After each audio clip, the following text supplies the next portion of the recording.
Okay, let's unpack this. Imagine you're Thomas Fletcher, ambitious mill owner, right? Smack bang in the middle of the Industrial Revolution. Right. A time of huge change, huge ambition. Exactly.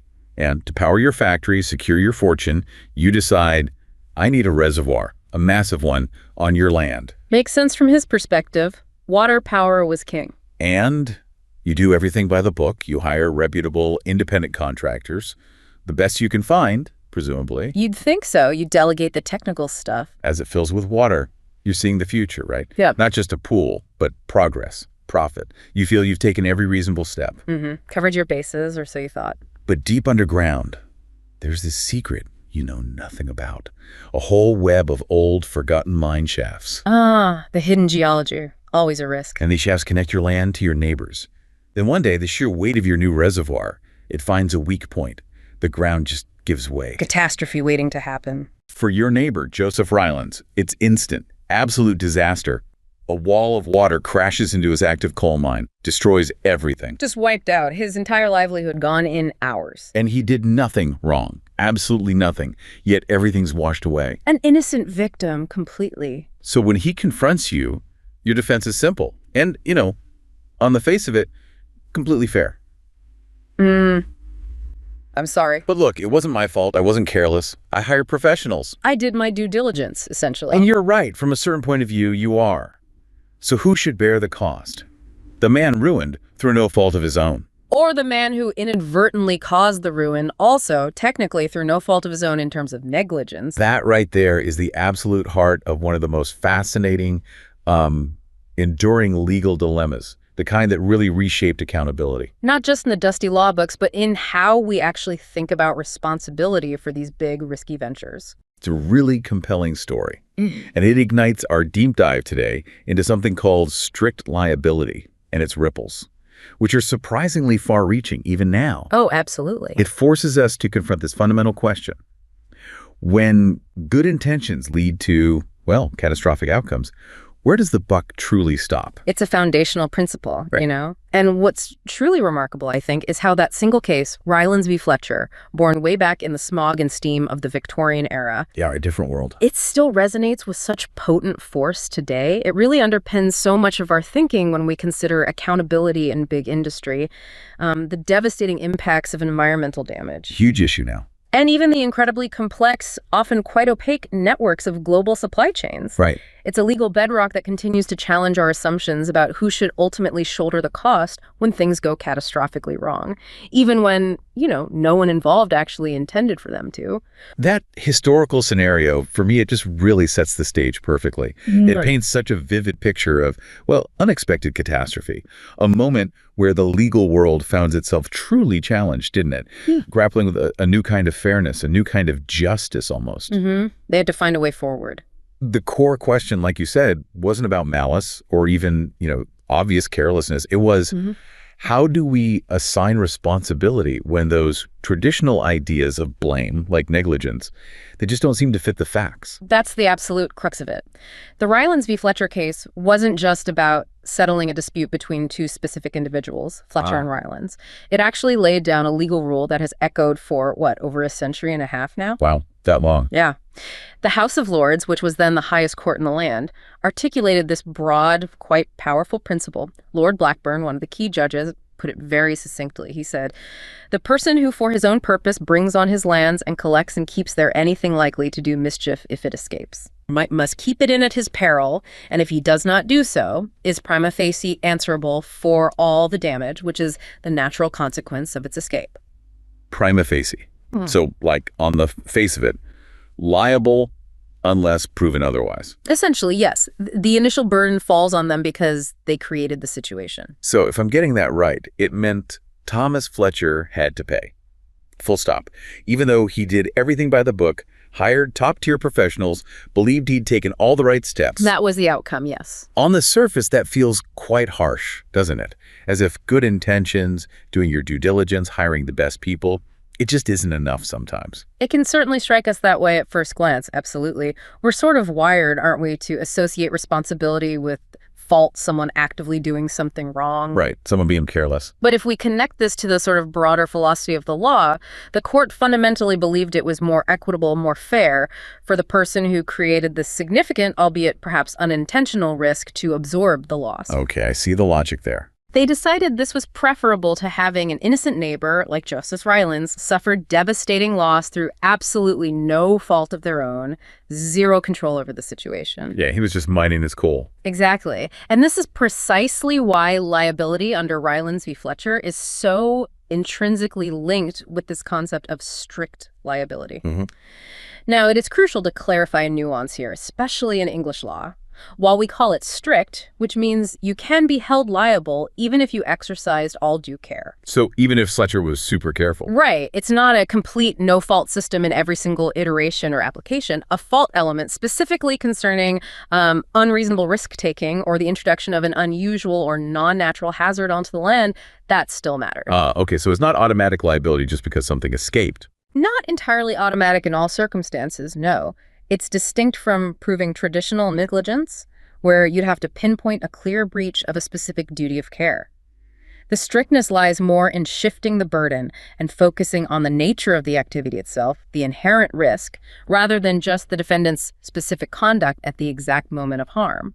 I find it really fascinating how the implications of this principle just spread out, didn't they? Far beyond just, Victorian-era reservoirs collapsing. Oh, hugely. Think about a modern filling station near your home, thousands of liters of petrol stored underground, highly flammable, potentially polluting. Definitely a non-natural use in a residential area, you could argue. So if there's a leak, maybe from a corroded pipe, and it seeps into your groundwater, contaminates your well, the owners can't just shrug their shoulders and say, oh, we didn't mean to, it was unforeseen pipe corrosion. No, the principle suggests they're likely responsible because they brought that inherently hazardous substance onto their land. They created the risk. Or, another example, imagine a landlord who keeps, a pack of notoriously vicious dogs, maybe fighting dogs or something similar, and they're kept in a poorly fenced compound. Right. Clearly dangerous animals. If one escapes and attacks someone, the landlord can't just argue, oh, the dog doesn't usually act like this, but we did put up a fence, maybe it wasn't strong enough.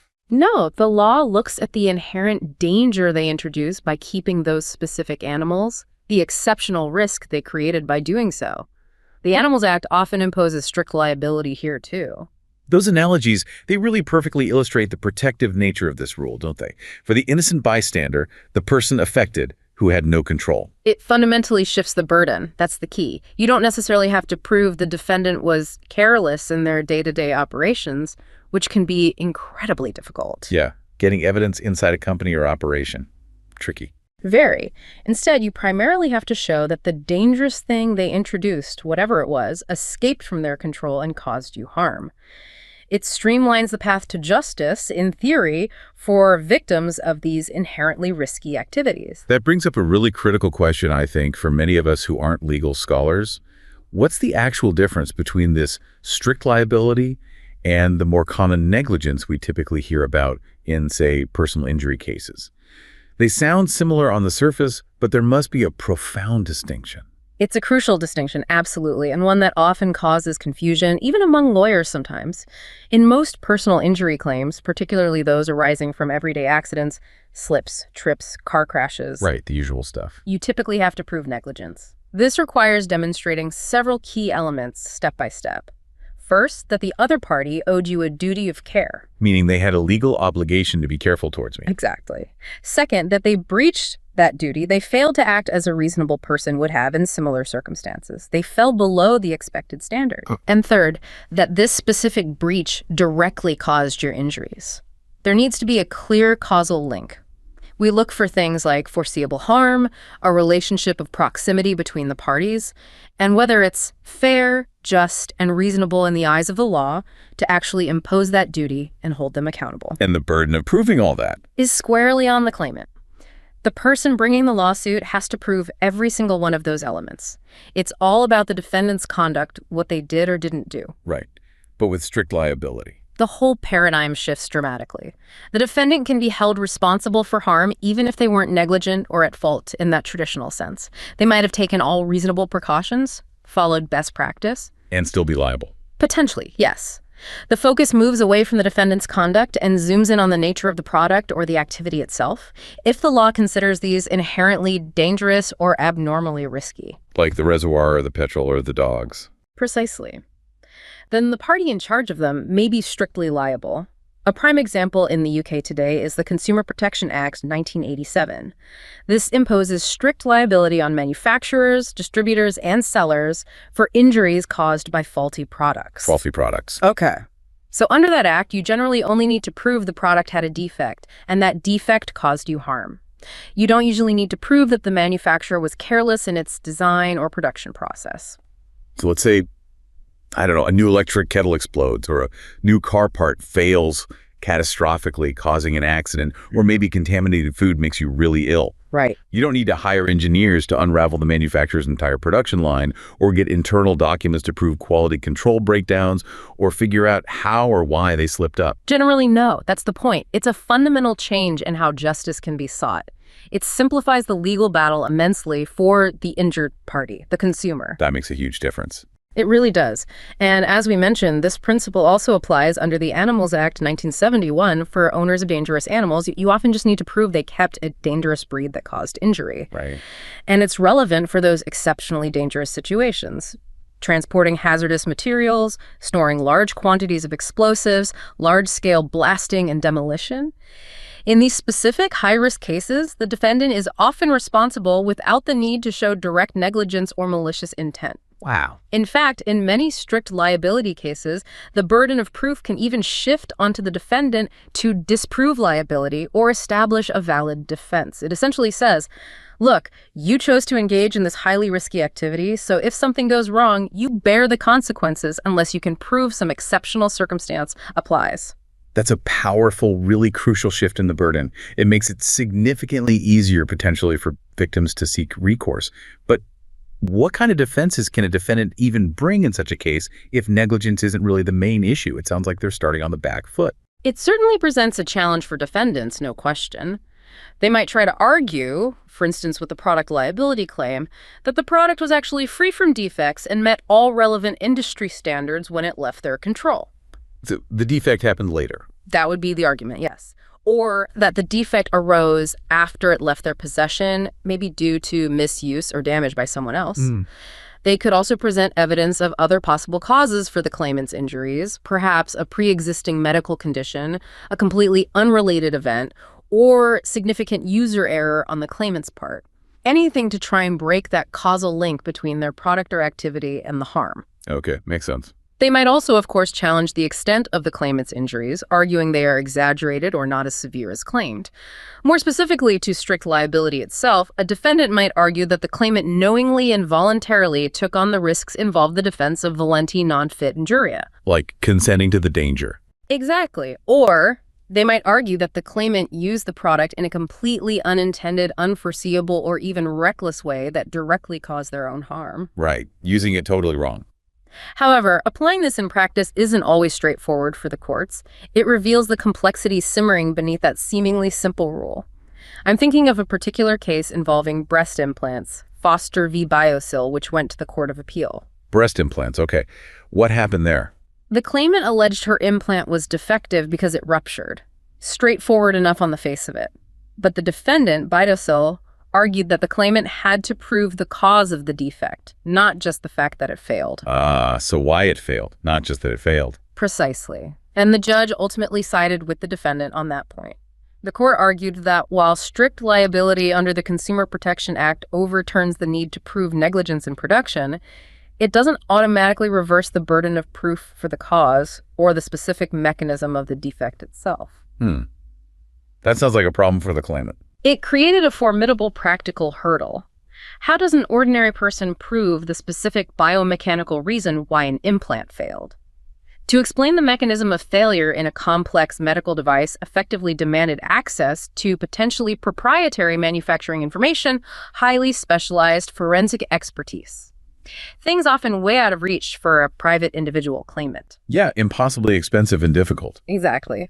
And the concern raised was that this ruling effectively made the strict liability claim almost indistinguishable from a traditional negligence action in terms of proof. It seemed to frustrate the very purpose of the EU Product Liability Directive, which introduced the strict liability standard in the first place, specifically aiming to simplify claims for consumers injured by defective products. So the law intended to help, but the practicalities of proving the case made it just as hard. That was the argument. It's a really practical challenge in applying strict liability effectively. It showcases that tension between the legal theory making it easier for victims and the real-world evidentiary burdens that claimants still face. That's a fascinating insight. How even a seemingly clear, consumer-friendly legal principle can get quite muddied and complicated in its real-world application. It really does sound like a constant dance, doesn't it, between the letter of the law and its practical intent, and how that intent can sometimes be undermined by the sheer complexities of proof. Indeed it is. And just to briefly touch on it for context, because it fits this theme of shifted responsibility, the concept of vicarious liability is also closely related. Vicarious liability? Yeah. That's employers being responsible for employees, right? Generally, yes. It's where one party, typically an employer, is held legally responsible for the wrongful actions of another party, like an employee, provided those actions occurred during the course of their employment and were sufficiently connected to it. Okay. It's largely a policy decision. It ensures that the injured party, the victim, can often claim compensation from an entity that actually has the means to pay damages, like a large corporation, rather than just an individual employee who might have limited resources. Right, the deep pockets argument. Partly, yes. And it also encourages employers to maintain proper training, implement effective supervision, and generally ensure safe working environments to prevent such incidents in the first place. It's about distributing risk and ensuring meaningful compensation is available. You know, when I think about Rylands v. Fletcher, my mind often goes straight to the human cost. Beyond the dry legal principles, I tried to really imagine being a miner in Mr. Rylands' coal pit back in 1860. Let's call him Arthur. Puts a face to it. Yeah. You're a young man, maybe got a wife and a new baby at home. And this job, as dangerous as it is, it's the only thing keeping you and your family from the workhouse. That was the reality then. Absolutely. Dire poverty was the alternative for many. Every day you descend into the dark, damp earth. The air thick with coal dust, tunnels narrow. The only light is that small, flickering flame on your cap. You hear the constant drip, drip, drip of water seeping through the rock. A sound you'd learn to live with, I imagine. Part of the job. Yeah, the mind's breath, almost. But lately, there have been whispers among the men. Uneasy whispers. But the new reservoir, Mr. Fletcher, the mill owner, built on the land right above your heads. Looming danger. A massive lake, held back by just a simple earthen dam, getting bigger every day as it fills. Then one afternoon, the dripping, it turns into a trickle. Then suddenly a stream. Panic starts to ripple through the tunnels. Oh, God. You'd know something was wrong. A distant roar grows louder, closer, and then suddenly, a torrent. A wall of black water bursts through a wall of coal. It's not just groundwater, it's the entire reservoir from above, an unnatural flood, unleashed. Terrifying. Utterly terrifying. You scramble in the pitch darkness, the icy water rising around your legs, your chest, hearing the shouts of your friends being swallowed by the chaos. Maybe you escape, maybe you're lucky. But your livelihood, your community's lifeblood, it's destroyed. And some of your mates, your friends, they're gone forever. Yeah. All because someone wanted to power their mill.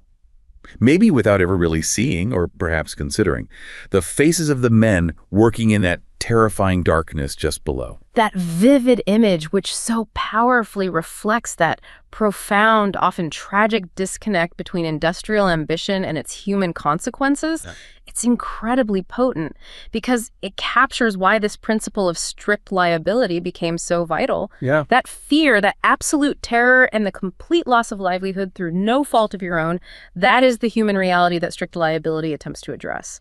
The court's ruling establishing it felt almost like a belated acknowledgement of that terror, didn't it? It did, like justice catching up. It declared, in essence, that if you accumulate a great power, whether it's a huge body of water, dangerous chemicals, or perhaps increasingly today, vast quantities of personal data, you are responsible for the devastation it can cause if it gets out of control, regardless of your intentions or how careful you thought you were being. Responsibility follows the power. Exactly. It's about ensuring that those who benefit from introducing significant risks into society also bear the full cost when those risks materialize, regardless of intent. And that very principle, born from a flooded coal mine, is precisely what underpins much of our modern environmental and corporate accountability laws, especially for issues like large-scale industrial pollution and hazardous waste incidents. So even today, if a massive corporation's industrial processes lead to widespread environmental contamination, maybe chemicals leaching into a river system for years or toxic waste slowly seeping into the soil. A common scenario, unfortunately. They can't just point to their stacks of compliance certificates and permits and say, oops, wasn't our fault. We followed the procedures that were in place at the time. That defense often doesn't wash anymore? No. In the UK, our legal system for actually remedying environmental damage often already incorporates strict liability principles. For instance, under Part III of the Environmental Protection Act, 1990, the person who causes or knowingly permits contamination of land is liable to clean it up, generally without the need to prove negligence. The polluter pays principle, basically. Plain and simple. And common law nuisance also covers many forms of environmental damage, like smells or noise or pollution drifting onto your land, often without requiring proof of negligence. It focuses more on the interference with your enjoyment of your land. Okay. So the ongoing debate in environmental law isn't so much about whether to introduce strict liability. It's often already there in various forms. It's more about how far it should extend, especially for what we might term ultra-hazardous activities, those really high-risk operations. Now, English courts, to be fair, have historically been somewhat reluctant to carve out a distinct, separate legal category specifically for ultra-hazardous activities. Why is that? Well, the reluctance largely stems from concerns about subjectivity and the sheer practical difficulties in precisely defining what that term even means in law. How do you draw a clear, objective line? Lord Gough, in that very important case, Cambridge Water Co. v. Eastern Counties Leather Pullock, specifically highlighted these uncertainties and practical difficulties in establishing a fixed legal category. I can definitely see that challenge. How do you objectively define ultra-hazardous?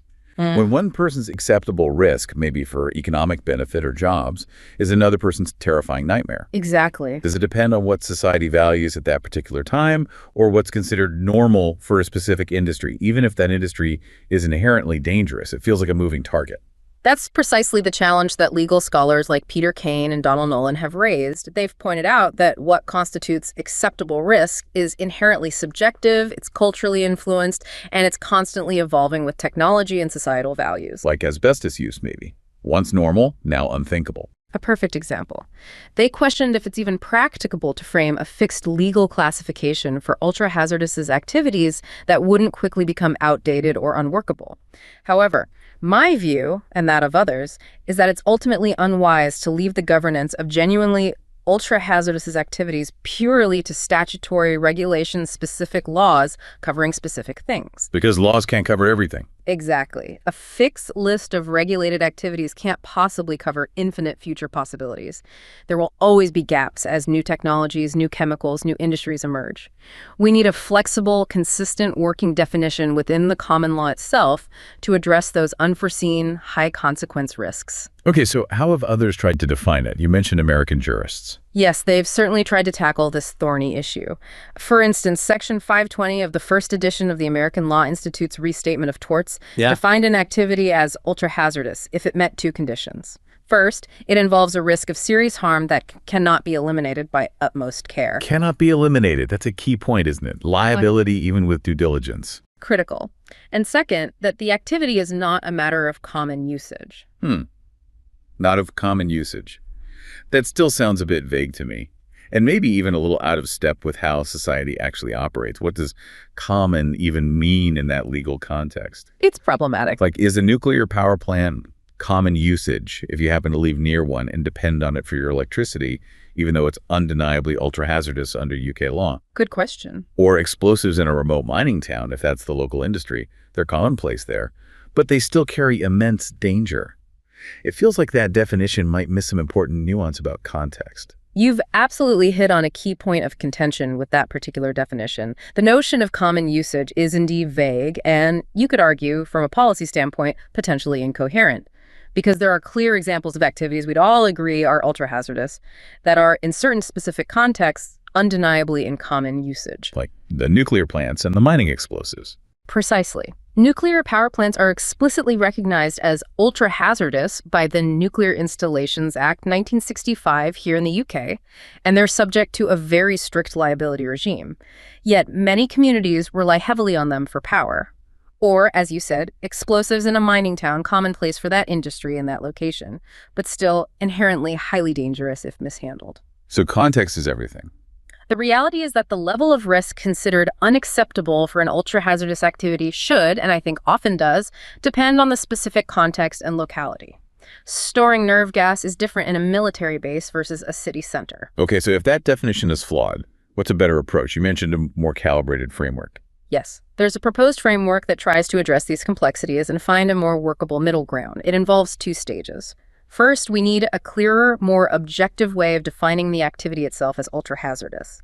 I would argue an activity qualifies if a reasonable person, standing in the defendant's shoes and looking at the situation objectively before anything goes wrong, would conclude 2 things. Okay, 2 things. What's the first? 1, the activity is inherently dangerous. This means it involves a high risk of severe harm. We're talking potential catastrophe, not minor damage, and crucially, this risk cannot be eliminated despite the exercise of reasonable care. So back to that point, even if you're careful, a significant risk remains. That's the core idea. It's about the unavoidable residual risk that persists no matter how careful you are.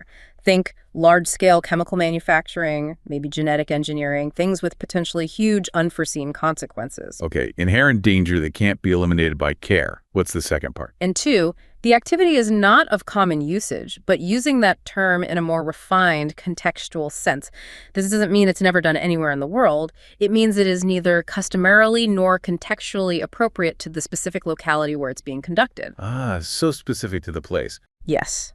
Such that the residual risks, those unavoidable dangers we just talked about, are deemed unacceptable by society in that particular setting. This limb accounts for those varying contexts we discussed. Storing highly radioactive nuclear waste in a specially designed remote desert bunker is fundamentally different from trying to store it next to a densely populated residential area or a sensitive ecological wetland. It's about the mismatch between the high risk and the vulnerability of the surrounding environment or community. Okay, that makes more sense. It's about inherent danger in inappropriate location or context. So if an activity meets that very high 2-pronged bar for being truly ultra-hazardous, what happens then? You mentioned a reduced fault liability test. Sounds intriguing. What exactly does that entail? Is it sort of fault light? Exactly. You could call it fault light, or perhaps more accurately, it implies an elevated standard of care within a fault-based framework, specifically for these defined ultra-hazardous activities. The first stage, defining the activity as ultra-hazardous using those 2 criteria, is a necessary hurdle, but it's not enough on its own to impose liability. It just flags the activity as needing special scrutiny. Okay. The reduced fault liability test then recognizes that in activities carrying this ultra-hazardous potential, even a relatively small degree of fault, a slight oversight, can lead to inordinate, widespread harm. It draws inspiration from Lord Bingham's observations in the Trensko case, another key House of Lords decision involving escaping water, funnily enough. Ah, water again. Yes. He hinted at a category of cases where liability should apply even in the absence of fault, but where if you look closely, there was still some element of unreasonable risk-taking present, even if it didn't meet the traditional negligence standard. It's about demanding heightened vigilance and responsibility that's truly commensurate with the inherent danger involved. So how would this reduced fault test work in practice? What would a claimant need to show? This reduced fault test, which effectively lowers the standard from traditional negligence while still retaining a crucial fault element, would impose liability if 2 conditions are met. First, the defendant doesn't act or fails to act, which they should have reasonably foreseen as leading to a high risk of significant harm materializing. We're talking personal injury, major property damage, environmental devastation. Foreseeability of serious harm is key. Okay, foreseeable serious harm. And second, and this is crucial, a reasonable person standing in the defendant's shoes, armed with all the knowledge and expertise they possess or should have possessed, would not have taken such a risk given the potential catastrophic consequences. Or alternatively, they would have taken far, far greater precautions than the defendant actually did. It's about an elevated duty of foresight and prudence when you're dealing with truly dangerous activities. You're held to a higher standard because the stakes are so much higher. so it's not quite no fault. Definitely not. But it's a much lower bar for what constitutes actionable fault when the potential for disaster is just so incredibly high. It really emphasizes that foresight aspect. What you should have known, what you should have anticipated, and should have done given the immense risk you were managing. It's almost like a preemptive responsibility, isn't it? Yeah. Thinking ahead about the worst-case scenario. It is absolutely about that preemptive responsibility and heightened vigilance. Think about how it might apply in the context of some historical cases where this kind of test could have been useful. Take Corey Brothers v. the owners of the steamship, the Mecca. This involved a massive waste tip made of highly flammable colliery spoil sliding down a mountainside and causing significant damage. Right, I remember you mentioning that. Under a reduced fault test, arguably, a reasonable person managing such a huge quantity of inherently unstable and flammable material should have foreseen the severe harm possible from a landslip and would have taken much more robust precautions to ensure stability, perhaps involving better engineering or siting. Okay, another example. Or consider Rainham Chemical Works v. Belvedere Fish, Guano Co. Ltd. Here, explosive picric acid was being manufactured by non-experts using methods known within the chemical industry to be dangerous. They should have reasonably foreseen the chemical's extreme explosive potential and the immense risk it posed to surrounding properties before they even started production. A reasonable person wouldn't have proceeded without that full understanding and appropriate safeguards. Makes sense. And even in Cambridge Water Co., where those industrial solvents gradually percolated into the water table over many years. Arguably, a reasonable person operating that tannery, knowing they were using persistent chemicals, should have foreseen the potential for long-term groundwater contamination and would have taken far more stringent steps to prevent any leakage from the outset. Containment should have been paramount. So in these situations, maybe the defendant wasn't strictly negligent by the standards of everyday care expected at the time. Perhaps not by traditional standards, no, but they were demonstrably at fault in a broader sense under this reduced fault standard for not adequately addressing the inherent exceptional dangers of the materials or the activities they chose to control. They didn't meet the elevated standard of care required. Right. This proposed approach attempts to find a calibrated middle ground, a more nuanced path between two extremes we see in other major common law jurisdictions. What are those extremes? Well, on one end, you have the American approach, which often tends toward imposing what can feel like almost absolute strict liability for activities deemed inherently dangerous or abnormally dangerous, sometimes with less room for considering the precautions taken. If it's dangerous and harm occurs, you pay. Okay, very pro-claimant, potentially. Potentially, yes. On the other end, you have the Australian approach. Australia has largely subsumed the rule in Rylands v. Fletcher into the general tort of negligence. While this focus is clearly on fault, it often creates an almost insurmountable evidentiary burden for claimants, who then have to prove specific negligent acts or omissions within highly complex industrial settings, which is incredibly difficult. Leaving victims without a remedy, perhaps? Often, yes. The reduced fault test, as proposed, tries to lower that evidential bar for claimants in these specific ultra-hazardous situations, making it easier to establish liability while still respecting individual and corporate autonomy by focusing on voluntary actions and a heightened but still fault-based duty of foresight. It seeks to balance fair compensation for victims with fairness to innovators and industries engaged in risky but potentially necessary activities. Okay, let's try and make it even clearer. Could you give us two hypothetical modern situations and how they might play out under this proposed reduced fault test compared to the other approaches? Sure. Let's imagine Defendant 1 runs a chemical storage facility. They store various hazardous chemicals. They're generally aware the chemicals are somewhat hazardous, but they make absolutely no effort to determine exactly how hazardous each one is or what specific containment it needs. They just use standard off-the-shelf storage barrels that aren't properly rated for highly corrosive or volatile substances. Okay, bit lax. Very lax. Predictably, the chemicals turn out to be far more dangerous than assumed. They corrode the standard barrels and leak, causing severe environmental damage to a nearby protected stream. Now, contrast that with Defendant 2. Defendant 2 is involved in transporting high-level nuclear waste. This is undeniably an ultra-hazardous activity. Because of this, they take incredibly expensive precautions, using specially designed, hardened, armored trains, multiple layers of protective shielding for the waste containers, sophisticated real-time monitoring systems, carefully planned routes avoiding populated areas. Every box ticked. Top-level safety. Absolutely. But despite all this, The waste leaks. Why? Only because the train derails due to a completely unforeseen, undetectable metallurgical fault deep within the railway tracks themselves, something that no prior inspection could possibly have revealed. An external, unforeseeable event. Okay, two very different scenarios. How do they fare? Right. Now, under a pure American-style strict liability approach for ultra-hazardous activities, it's quite likely both defendants would be held liable. Why? Simply because the activity itself, storing hazardous chemical, transporting nuclear waste, is deemed ultra-hazardous and harm occurred. The precautions taken by Defendant 2 might mitigate damages, but liability could still attach. Okay, and under the Australian negligence-focused approach? Under the Australian approach, it's plausible that proving specific negligence for either defendant would be incredibly difficult. Defendant 1 was perhaps careless, but proving exactly which standard they breached might be hard. Defendant 2 clearly wasn't negligent, so it's possible neither would be found liable, leaving the victims, the environment, potentially others, without recourse in both cases. So the reduced fault test offers a third way. Exactly. Under the proposed reduced fault test, Defendant 1 would be liable. Why?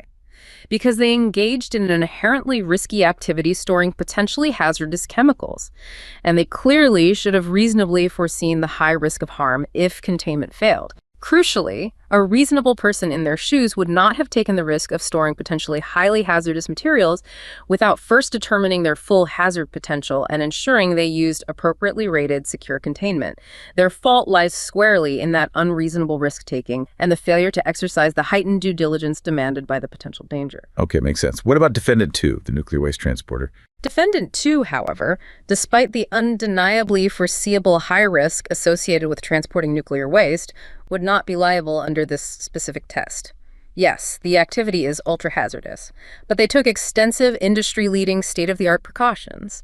A reasonable person, given the absolute societal necessity of transporting nuclear waste safely from reactors to storage, would have taken that risk precisely because such comprehensive safety measures were meticulously implemented. So the risk was reasonable given the precautions. Exactly. The leak was ultimately caused by a completely unforeseen, truly unavoidable external factor.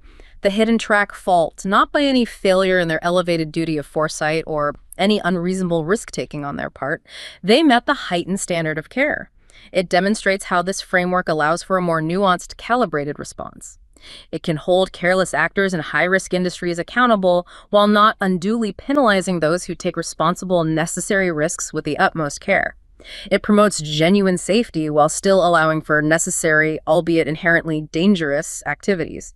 It's about being responsibly ultra-hazardous, if you can use such a phrase. You know, after hearing about the profound, devastating impact on Arthur the Miner, I also tried to really put myself back in the shoes of Thomas Fletcher, the mill owner who built that reservoir. The other side of the coin. Yeah. He wasn't some cartoon villain just rubbing his hands together, was he? He was almost certainly a product of his era. Utterly driven by that Victorian spirit of industrial progress, innovation, empire. The spirit of the age, definitely. I picture him standing on the hill, looking down at his bustling textile mill looms, clattering chimneys, belching smoke, a marvel of modern engineering for its time. And his dream is expansion. More power, more production, more jobs, more wealth for his family, maybe even for Britain itself. A common motivation for industrialists, then.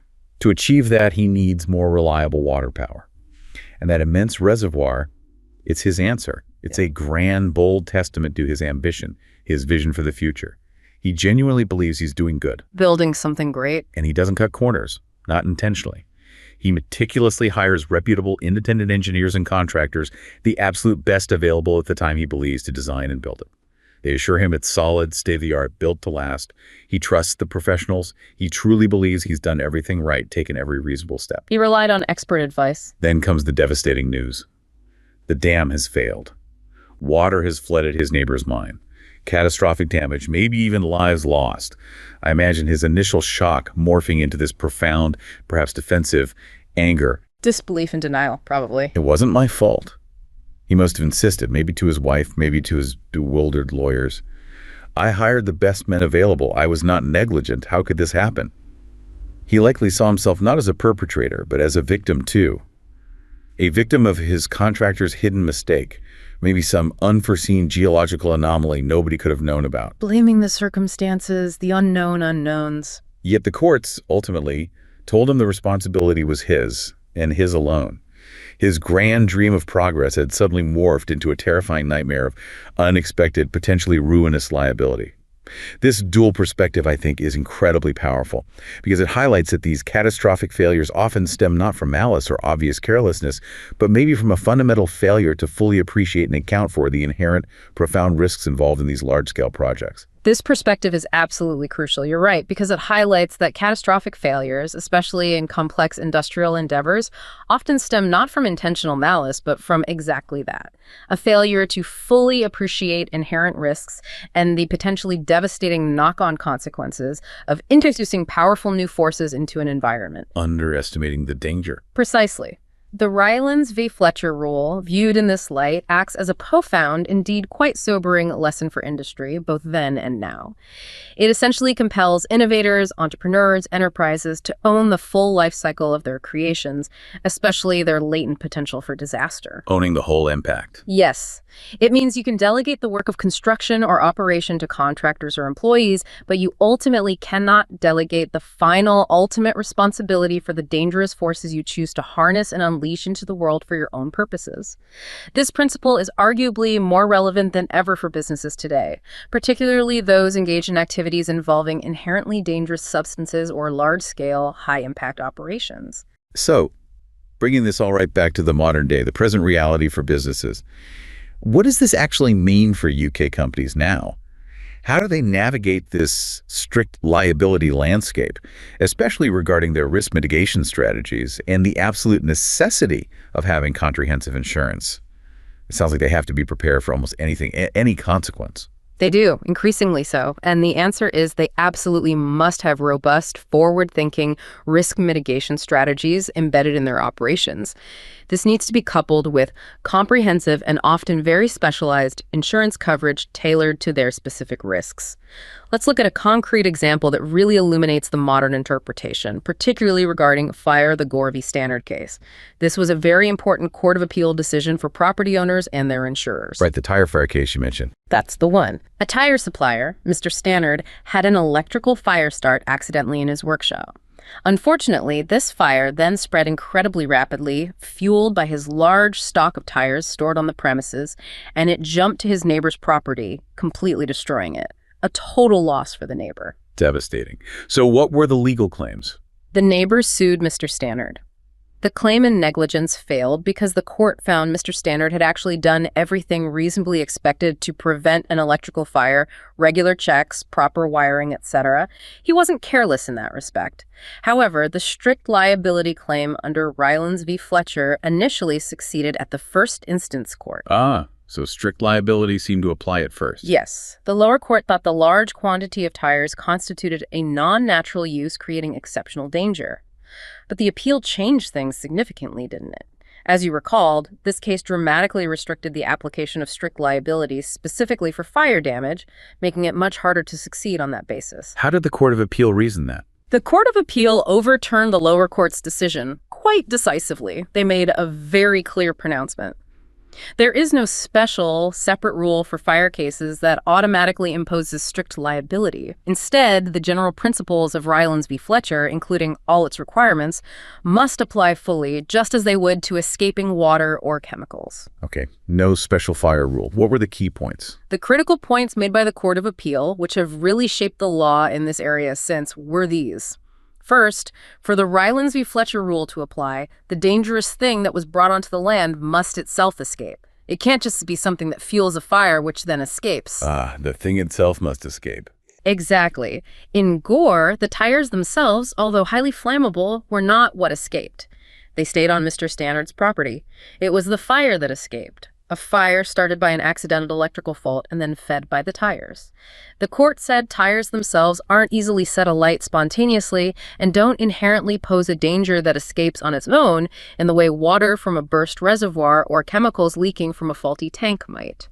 They drew a crucial distinction between the escaping element and things that merely increase the consequences of an escape. That's quite a fine distinction, but I see it. It is. Second, the court reasoned that simply starting a fire on one's own land, such as through a normal electrical system in a workshop, provided reasonable precautions are taken, could well be considered an ordinary use of that land in a modern commercial context. Ordinary use. Okay. And this contrasts sharply with the non-natural use requirement of Rylands v. Fletcher, which points to something extraordinary, unusual, or abnormally dangerous for that location. So having electricity isn't non-natural. Generally not, no. And third, a previous, much-cited case called Musgrove v. Pendellis, which had previously imposed strict liability for a fire originating from a car garaged on premises, was effectively dismissed by the Court of Appeal in Gore as being unsound authority. They basically sidelined it. Okay, so that precedent was weakened. Significantly. And the strong moral from the court, articulated very clearly in the judgment, was essentially this. Make sure you have adequate insurance cover for losses occasioned by fire originating on your premises. Don't rely on strict liability to bail you out. So the message was, insure yourself against fire risk. Precisely. It effectively places the primary onus on property owners to manage fire risk proactively through appropriate insurance policies, rather than relying on the potentially uncertain application of strict liability in most fire-related scenarios. Negligence, or perhaps a breach of specific fire safety statutory duties, would be the more likely avenues for a claim now. Okay, so for fire damage, Rylands v. Fletcher liability is now very difficult to establish. But what about those non-fire cases, chemical spills, hazardous waste escapes, maybe even things like invasive species escaping? What must a claimant still show to bring a successful Rylands v. Fletcher action in the UK today? What are those core elements that absolutely must be proven? For those classic Rylands v. Fletcher scenarios, which definitely still hold sway in areas like hazardous materials or large volumes of water, the claimant must demonstrate several key elements, and they all have to be met. First, the defendant must be the owner or occupier of the land from which the dangerous thing escaped. Control over the land is key. Got it. Owner or occupier. Second, they must have brought, kept, or collected an exceptionally dangerous or mischievous thing on their land. This isn't just anything that could cause harm if it escaped, but something inherently perilous if uncontrolled. Think bulk explosives, toxic chemicals, maybe vast quantities of unstable material. Exceptionally dangerous, okay. Third, they must have recognized, or at least ought reasonably to have recognized, based on the nature of the thing, an exceptionally high risk of danger or mischief if that thing should escape. Even if they thought an escape was highly unlikely, they needed to appreciate the potential severity if it did happen. High consequence awareness. Right. High risk if it escapes. Fourth, their use of the land in accumulating this dangerous thing must be extraordinary and unusual or non-natural. This is still a critical and often the most debated point in modern cases. The non-natural use hurdle. Exactly. It doesn't simply mean something not found in nature or artificial. It refers to a use of land that, by its very nature or scale, brings with it an exceptional increase in danger to others, often beyond what's considered acceptable or commonplace in that specific locality or context. Think of it as introducing an abnormal level of risk that a reasonable neighbor wouldn't normally expect to face in that environment, like maybe storing huge amounts of industrial solvents right next to a primary school, rather than just having a normal domestic heating oil tank. Context matters hugely here. Okay. Extraordinary and unusual use. What else? Fifth, the dangerous thing must actually escape from the defendant's property onto land controlled by the claimant. The escape is fundamental. It has to cross the boundary. Yes. And sixth, that escape must cause relevant damage, typically damage to the claimant's land or property interests. It's primarily a tort protecting land rights. Okay. Any other points? Yes, two important ones. It's crucial to remember that damages for death or personal injury are not recoverable directly under the rule in Rylands v. Fletcher. Those claims would typically need to be brought under negligence or specific statutory provisions like health and safety laws. Right, so it's mainly about property damage. Primarily, yes. And finally, while proving the defendant's negligence isn't necessary, certain defenses can still apply. For instance, if the escape was caused solely by an act of God, a truly unforeseeable and overwhelming natural event, like an unprecedented earthquake, or solely by the unforeseeable malicious act of a stranger over whom the defendant had no control, then these might defeat the claim by breaking the chain of causation. So it's strict, but not absolute liability. Got it. That paints a very clear picture of what's required. It's really about containing that significant exceptional risk you choose to introduce onto your land. And speaking of containment and consequences, the UK government seems to be taking an even tougher stance recently on environmental polluters, almost embodying that polluter pays principle quite forcefully, don't they? Absolutely. The Department for Environment, Food and Rural Affairs, DARA, made a significant announcement not long ago, signaling a major tightening of the screws on environmental polluters.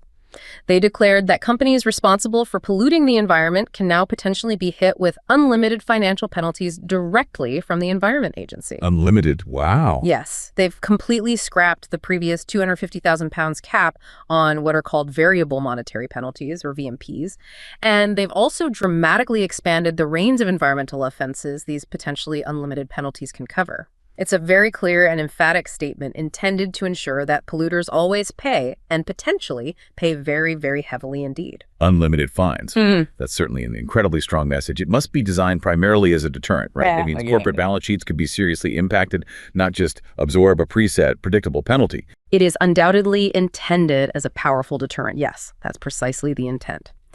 The expanded list of offenses now includes things like serious breaches of permit conditions from industrial sites discharging into rivers and seas, illegal discharges where there's no permit at all, a wide range of illegal waste offenses like fly tipping on an industrial scale, and permit breaches from manufacturing industries that cause significant air pollution. So covering water, waste, and air pollution. Exactly.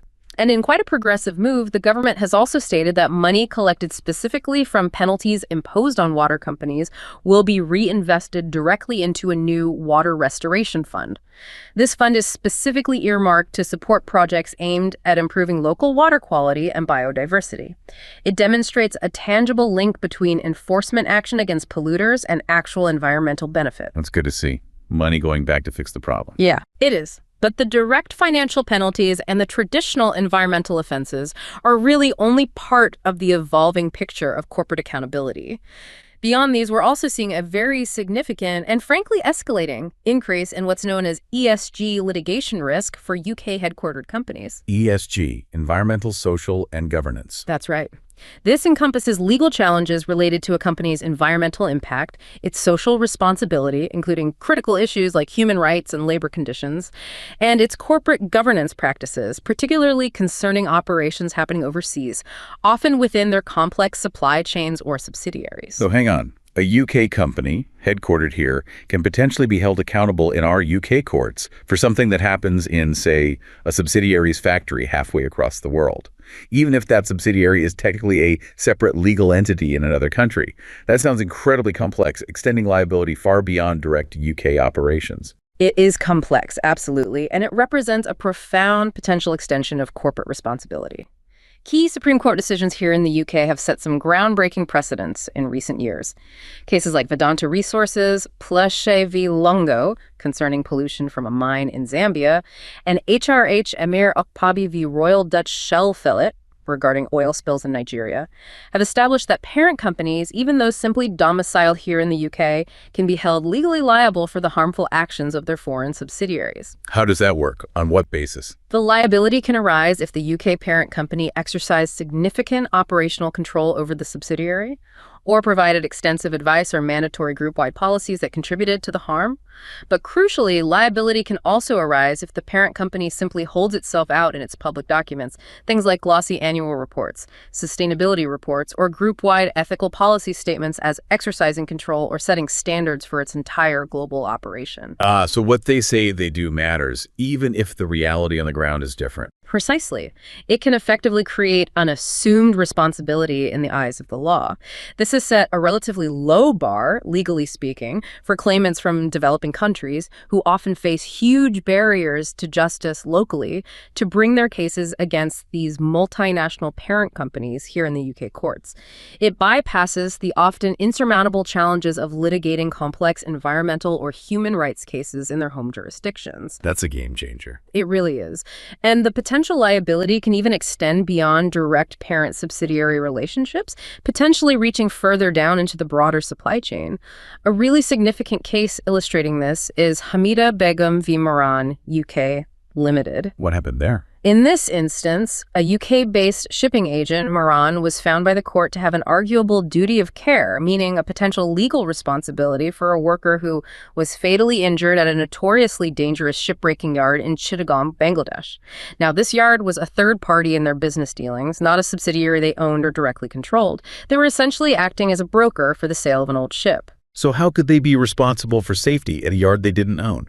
The key factor was that the court found Moran knew, or certainly ought to have known, based on the very low price agreed for the sale of the end-of-life vessel, that the ship would almost certainly end up being broken down on a beaching yard in Bangladesh or Pakistan, where dangerous, poorly regulated practices were known to be widespread and causing deaths and injuries. Moran was deemed potentially responsible for creating a state of danger through their knowing participation in that transaction, facilitating the ship's journey to that hazardous environment. It's a very powerful precedent about indirect responsibility and complicity through the supply chain. Wow, that's a huge potential extension of responsibility. So it's no longer just about what you directly do or directly control, but potentially about what you enable others to do within your broader sphere of economic influence, especially if you have knowledge or should have knowledge of the associated risks downstream. It forces companies to look far more critically at their entire value chain, doesn't it? Who they do business with. Precisely.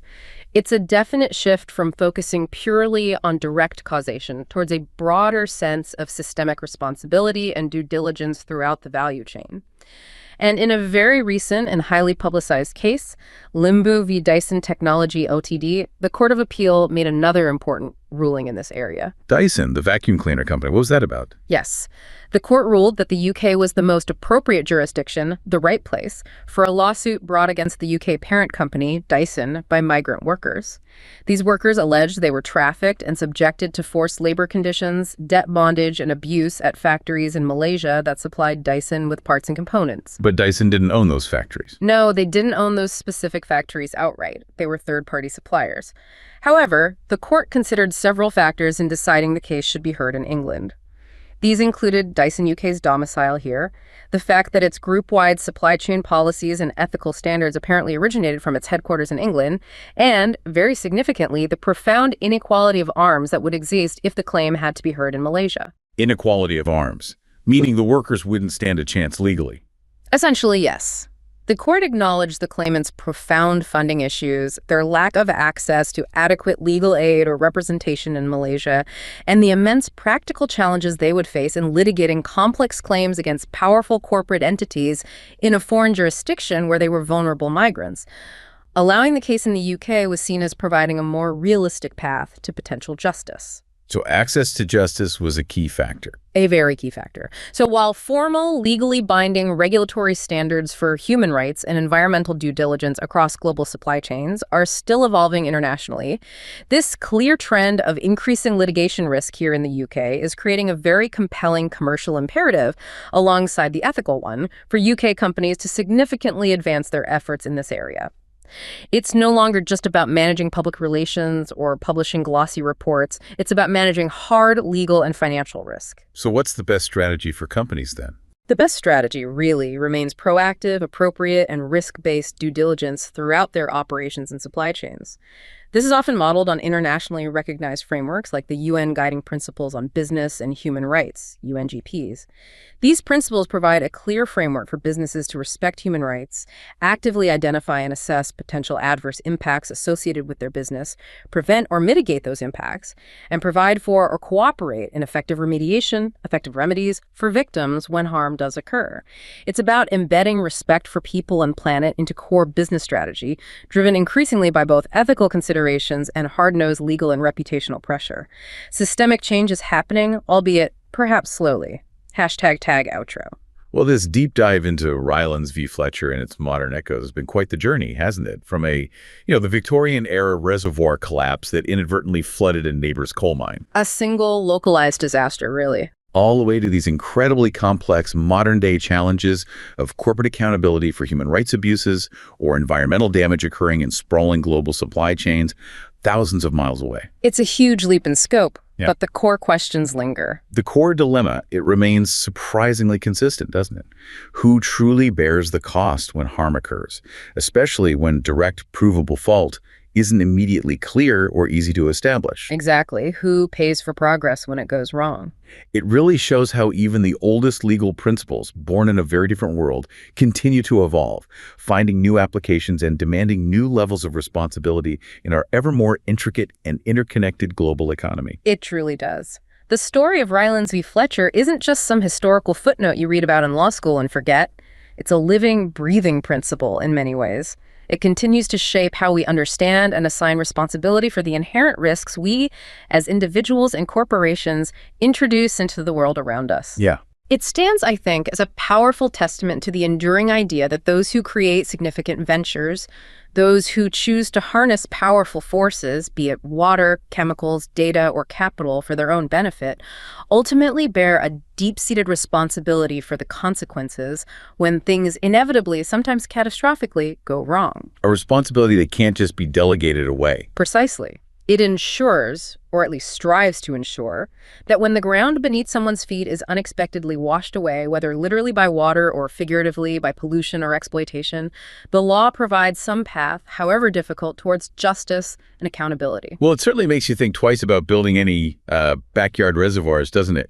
Even if you hired the best contractors. Chuckles. Maybe stick to a small pond. Though perhaps more pointedly, it might make you look very, very carefully at the fine print and maybe between the lines on the next corporate sustainability report you read.